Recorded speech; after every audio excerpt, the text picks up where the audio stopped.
The debate over voting rights continues to escalate. Democrats vowing, though, to get this thing done, even if it means changing the filibuster to make it easier to pass this bill. But should it be done in the first place? With me now, Fox News political analyst Gianno Caldwell, Democratic strategist Crystal Knight. Crystal, let me start with you. What is the central urgency factor here, considering we just came through a presidential election? Almost 159 million people voted. Amazing turnouts. The Democrats won. Where's the emergency to get this done?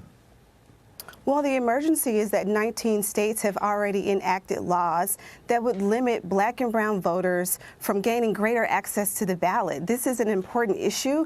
We're seeing it happen all across the country. And the reason that it's important is because Republican-led legislatures are enacting these laws because they're afraid of black and brown power. This is just white supremacy reinventing itself and finding a way to limit the power and the voices of black and brown voters in this country. Gianno? That sounds like an analysis from Legally Blonde. That is not true at all. The truth of the matter is African Americans all across the country are pissed off. Why Joe Biden made certain promises to the community to get them to put him in office, and he's not kept not a single one of them. He told them that he was going to pass police reform. Democrats didn't want to work with Republicans on police reform. He said that he was going to get people back to work. Well, in December, we see that the unemployment rate for African Americans is over 7%. He said that he was going to do a number of things that just have not come to fruition. And now you got leaders in the black community like Charlamagne Tha God and many others who are calling out the inaction of the Democratic Party and what they continue to do. Use these issues like voting or anything that's involving race to rally up African Americans and then try to win elections. And it is un-American, and it's not what we should be seeing on Crystal, a daily basis out of any of our political parties. Crystal, do you ever worry, though, like whenever the Democrats want to push through an agenda item, that they use the pain and suffering and the past of black Americans, whether it's for solar energy and climate change, whether it's for, tax breaks for rich people who live in the Northeast?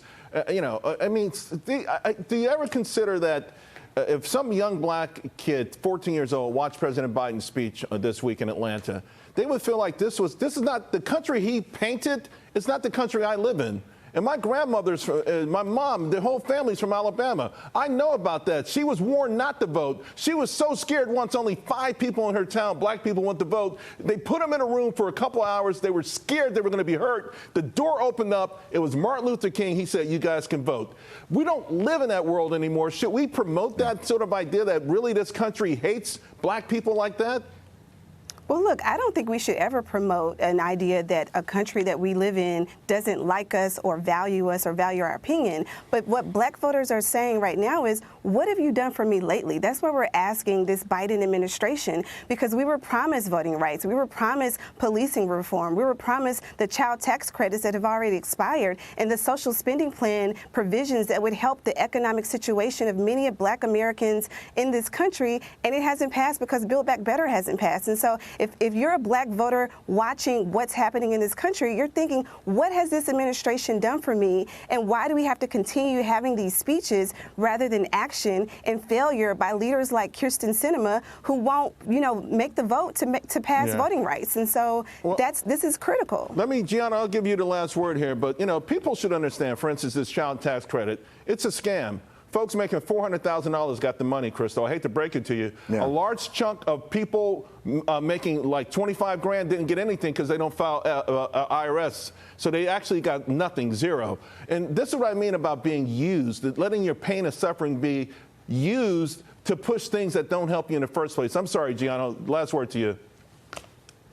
48% of African Americans now approve of Joe Biden. That number has significantly declined and is going to continue to decline because Joe Biden made commitments that he will not keep. And African Americans need to realize this isn't about just Joe Biden. Democrats do this year after year. And if we as a community don't stand up against it, they're going to continue to use us.